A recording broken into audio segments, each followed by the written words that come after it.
الحمد لله نحمده ونصلي على رسوله الكريم وعلى آله وصحبه ومن تبعهم بإحسان إلى يوم الدين أما بعد أعوذ بالله من الشيطان الرجيم بسم الله الرحمن الرحيم يا أيها الذين آمنوا أنفقوا مما رزقناكم من قبل أن يأتي يوم لا بيع فيه ولا خلة ولا شفاعة والكافرون هم الظالمون۔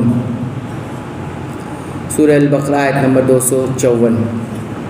اے ایمان والو، جو ہم نے تمہیں دے رکھا ہے اس میں سے خرچ کرتے رہو، اس سے پہلے کہ وہ دن آئے جس میں نہ تجارت ہے، نہ دوستی، نہ شفاعت، اور کافر ہی ظالم ہے۔ یہود و نصارہ اور کفار مشرکین اپنے اپنے پیشواؤں، نبیوں، ولیوں، بزرگوں اور مرشدوں کے بارے میں یہ عقیدہ رکھتے تھے کہ اللہ پر ان کا اتنا اثر ہے کہ وہ اپنی شخصیت کے دباؤ سے اپنے پیروکاروں کے بارے میں جو بات چاہیں اللہ سے منوا سکتے ہیں اور منوا لیتے ہیں۔ اسی کو وہ شفاعت کہتے ہیں۔ یعنی ان کا عقیدہ تقریباً وہی تھا جو آج کل کے جاہلوں کا ہے کہ ہمارے بزرگ اللہ کے پاس آ کر بیٹھ جائیں گے اور بخشوا کر اٹھیں گے۔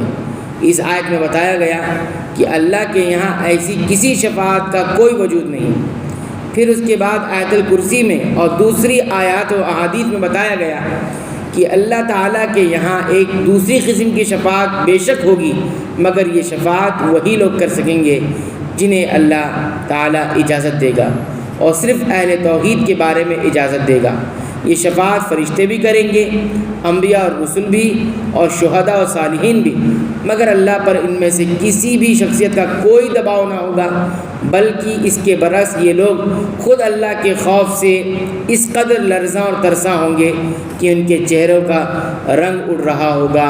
وَلَا يَشْفَعُونَ إِلَّا لِمَنِ ارْتَضَىٰ وَهُمْ مِنْ خَشْيَتِهِ مُشْفِقُونَ۔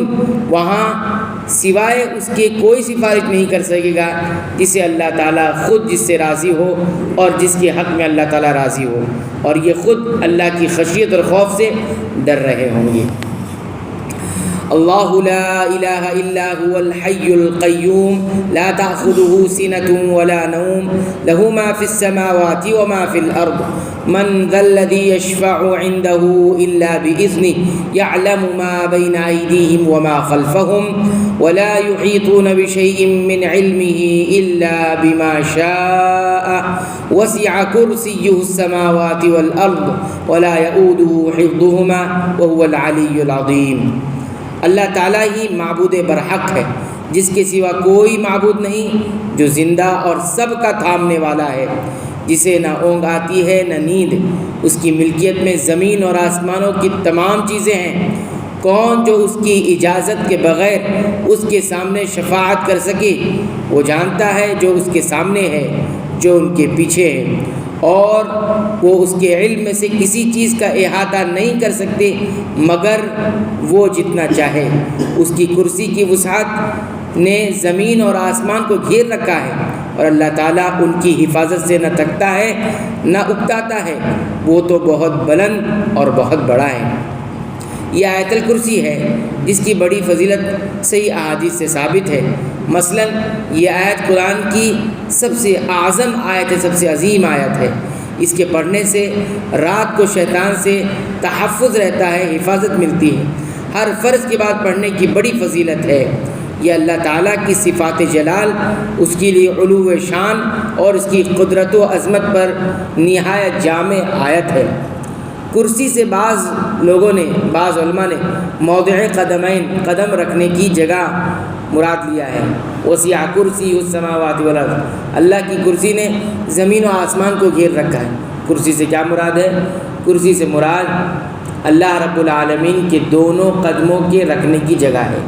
یہ حضرت عبداللہ ابن عباس نے بات کہی ہے۔ بعض علماء نے قدرت و عظمت مراد لیا ہے کہ کرسی سے مراد اللہ کی قدرت اور عظمت ہے، اور بعض لوگوں نے بادشاہی، اور کچھ علماء نے عرش مراد لیا ہے، لیکن عرش الگ چیز ہے اور کرسی الگ چیز ہے۔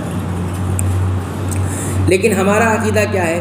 صفات باری تعالیٰ کے بارے میں محدثین اور سلف اور اہل سنت کا مسلک کیا ہے کہ اللہ تعالیٰ کی جو صفات جس طرح قرآن و حدیث میں بیان ہوئی ہے ان کی بغیر تعویل اور کیفیت بیان کیے ان پر ایمان رکھا جائے۔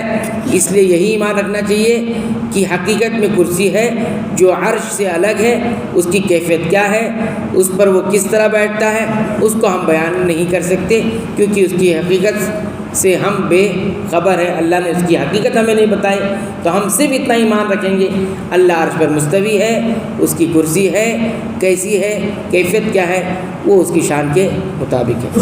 اللہ تعالیٰ سے دعا ہے رب العالمین تو ہمیں قرآن حکیم کی پابندی سے تلاوت کی توفیق عطا فرما، اس کو سمجھ کر غور کر کے پڑھنے کی بھی توفیق عطا فرما، اس کے مطابق عمل کی توفیق عطا فرما۔